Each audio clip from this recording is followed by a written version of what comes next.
Bismillahirrahmanirrahim. Assalamualaikum warahmatullahi wabarakatuh. Hamdan wa syukranillah wassalatu wassalamu ala rasulillah amma ba'd. Alhamdulillah, puji beserta syukur kehadirat Allah Subhanahu wa taala yang mana telah memberikan kita nikmat iman beserta Islam dan juga berupa kesehatan. Salawat beserta salam marilah kita curah limpahkan kepada junjungan kita, yakni Habibana wa Nabiyana Kanjeng Nabi Muhammad Sallallahu Alaihi Wasallam. Tak lupa kepada keluarganya, para sahabatnya, pada tabi'it wal tabi'at, dan sampai kepada kita selaku umatnya. Amin ya Allah ya Rabbal Alamin. Sebelumnya yang terhormat pada ibu dosen kita, yaitu Ibu Nilna, yang telah memberikan waktu, yaitu memberikan tugas UTS, yang mana di sini tugasnya yaitu untuk mempresentasikan. Nah, pada kesempatan kali ini saya akan mempresentasikan materi UTS yang berjudul menurunnya budaya musyawarah. Nah, penyelesaian konflik secara Islami.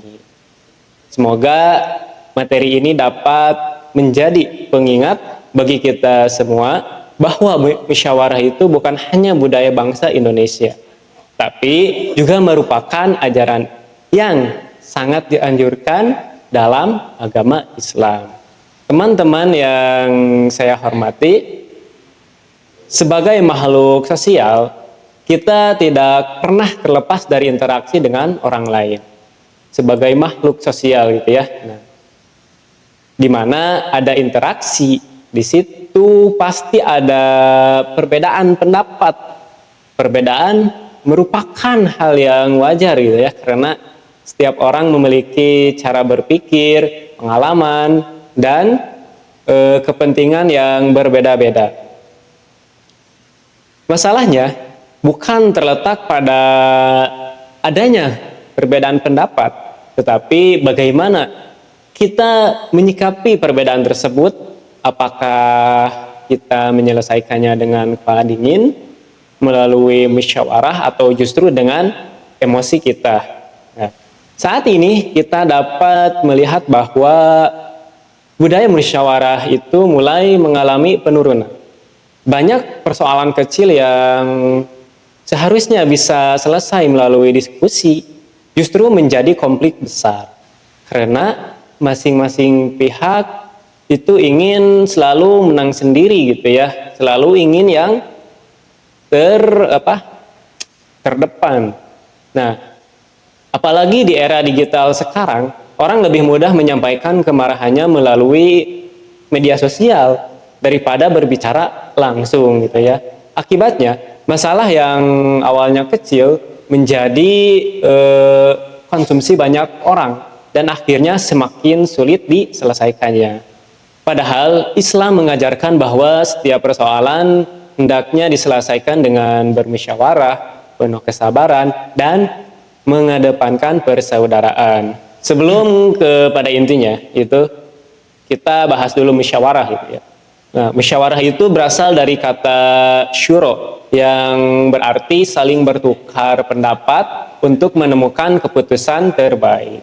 Nah, musyawarah bukan berarti mencari siapa yang menang dan siapa yang kalah, tetapi mencari solusi paling bermanfaat bagi semua pihak.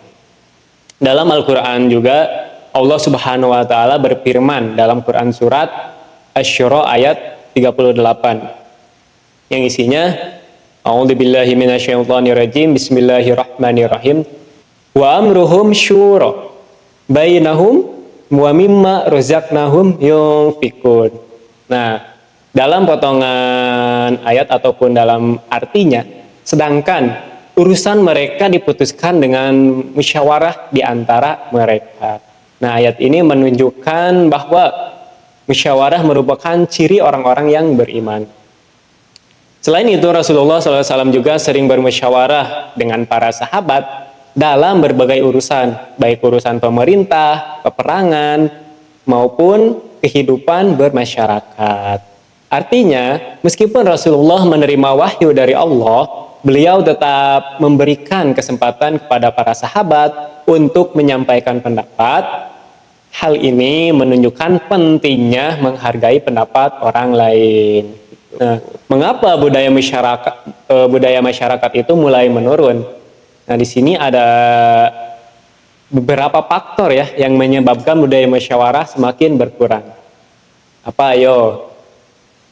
Nah, yang pertama itu adanya sikap egois. Banyak orang merasa bahwa pendapatnya itu paling benar, sehingga sulit menerima masukan dari orang lain. Padahal setiap manusia memiliki keterbatasan dan mungkin saja pendapat orang lain lebih baik gitu ya. Nah, itu faktor yang pertama, sikap egois. Dan yang kedua yaitu pengaruh media sosial. Saat ini orang lebih cepat membuat status ataupun berkomentar gitu ya daripada berdiskusi secara langsung. Nah, seringkali gitu ya seorang menulis sesuatu ketika sedang marah sehingga menimbulkanlah itu kesalahpahaman. Itu yang kedua. Terus yang ketiga itu kurangnya sabaran. Di mana banyak orang ingin masalahnya itu selesai secara instan tanpa adanya bermusyawarah ataupun ada merasa bersalah. Nah, padahal bermusyawarah itu membutuhkan waktu, kesabaran, sikap saling mendengarkan. Yang keempat itu hilangnya rasa hormat. Nah, sekarang mulai banyak orang yang memotong pembicaraan, terus menghindar pendapat orang lain, bahkan mengejek orang yang berbeda pendapat. Nah, padahal dalam Islam menghormati sesama itu adalah bagian dari akhlak yang mulia. Ketika menurunnya budaya musyawarah, maka muncullah beberapa dampak gitu ya. Dampak yang menimbulkan menurunnya budaya bermusyawarah.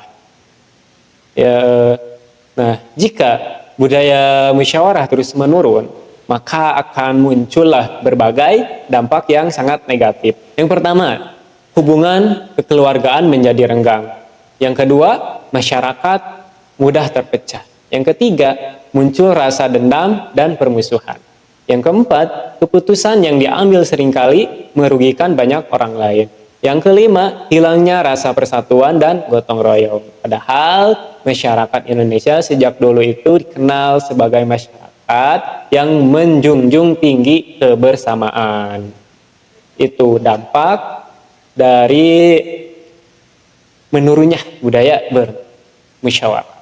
Nah, contoh nyata gitu ya di lingkungan kampung. Kalau kita perhatikan di lingkungan kampung atau di sekitaran, sebenarnya banyak ya contoh yang menunjukkan mulai berkurangnya budaya bermusyawarah. Contoh yang pertama dalam segi kerja bakti. Nah, kebetulan di daerah saya, di lingkungan saya gitu ya, ada mengadakan kerja bakti. Kalau setiap ada acara ataupun hari-hari yang tertentu gitu ya. Nah, ketika mengadakan kerja bakti, ada salah satu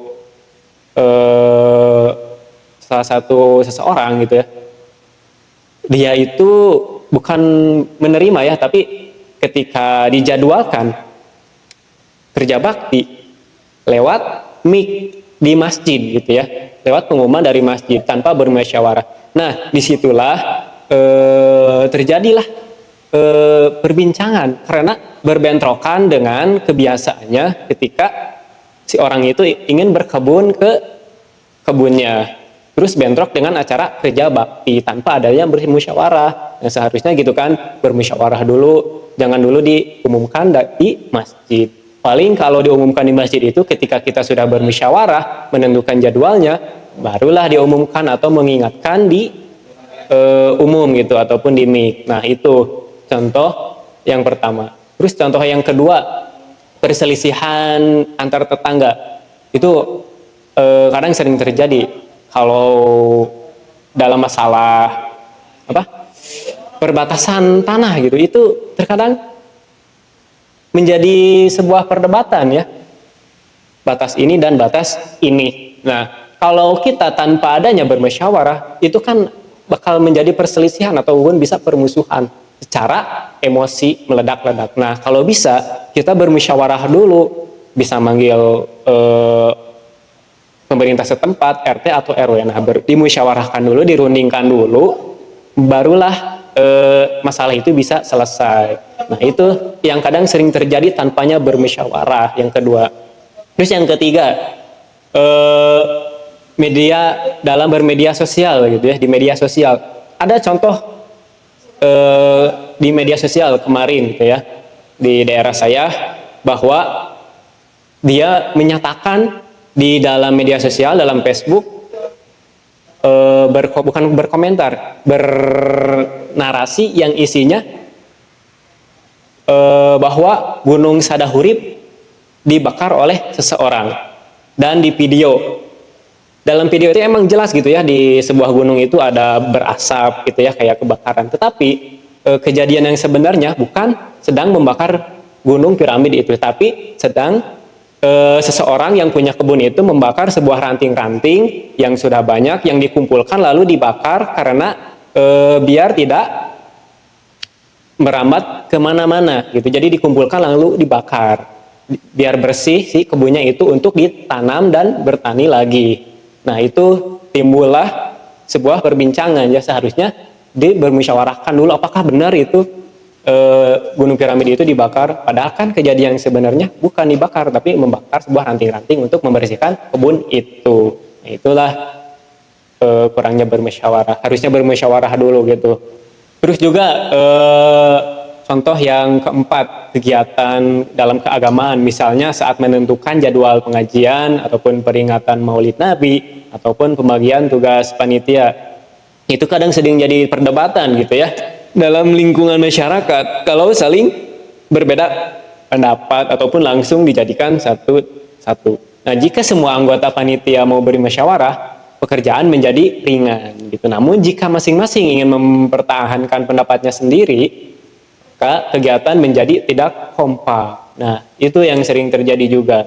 Kalau kita ingin menyelesaikan konflik secara Islami dalam bermusyawarah, Islam juga memberikan beberapa langkah dalam penyelesaian konflik. Yang pertama itu dengan tabayun, artinya mencari informasi yang benar sebelum menyimpulkan sesuatu. Nah, jangan mudah percaya terhadap berita yang belum jelas kebenarannya. Kita harus mencari dulu sesuatu kebenarannya, harus bertabayun. Yang kedua, bermusyawarah. Semua pihak diberi kesempatan menyampaikan pendapatnya tanpa saling memotong pembicaraan. Yang ketiga, bersikap adil. Keputusan tidak boleh menguntungkan satu pihak saja, ya. Harus mempertimbangkan kepentingan bersama. Yang keempat, saling memaafkan. Nah, setelah masalahnya selesai, jangan menyimpan rasa dendam. Kita harus ikhlas, karena dendam hanya akan memperpanjang konflik tanpa menyelesaikan suatu masalah. Yang kelima, menjaga ukhuwah Islamiyah. Persaudaraan lebih penting daripada mempertahankan ego pribadi. Nah, itu beberapa penyelesaian konflik secara Islami. Nah, hikmah bermusyawarah. Apabila budaya musyawarah diterapkan dengan baik, maka manfaatnya akan sangat besar. Di antaranya yaitu keputusan menjadi lebih bijaksana. Hubungan masyarakat semakin harmonis. Konflik cepat selesai. Persatuan semakin kuat, semakin erat. Tumbuh rasa saling menghargai, masyarakat menjadi lebih kompak. Terhindar dari permusuhan yang berkepanjangan. Itu hikmah bermusyawarah. Nah, ini pesan gitu ya untuk peran generasi muda. Sebagai mahasiswa dan generasi muda, kita memiliki tanggung jawab untuk menghidupkan kembali budaya bermusyawarah. Caranya sederhana. Misalnya, membiasakan berdiskusi sebelum mengambil suatu keputusan. Terus juga tidak mudah menyebarkan berita yang belum jelas. Yang ketiga, menghargai pendapat teman, sesama teman, ya. Terus juga menjadi penengah ketika terjadi perselisihan. Yang selanjutnya, aktif mengikuti kegiatan RT, Karang Taruna, IKM, dan kegiatan sosial lainnya gitu ya. Nah, jika generasi muda mampu menjadi teladan dalam bermusyawarah, maka masyarakat akan semakin harmonis. Itu ya pesan untuk generasi anak muda. Mungkin itu saja yang dapat saya sampaikan materi tentang musyawarah, tentang berkurangnya budaya musyawarah. Mohon maaf kurang lebihnya. Semoga dapat bermanfaat khususnya bagi saya dan umumnya untuk kalian semua gitu ya. Mohon maaf bila ada kekurangan kesalahan. Akhirul kalam. Wassalamualaikum warahmatullahi wabarakatuh.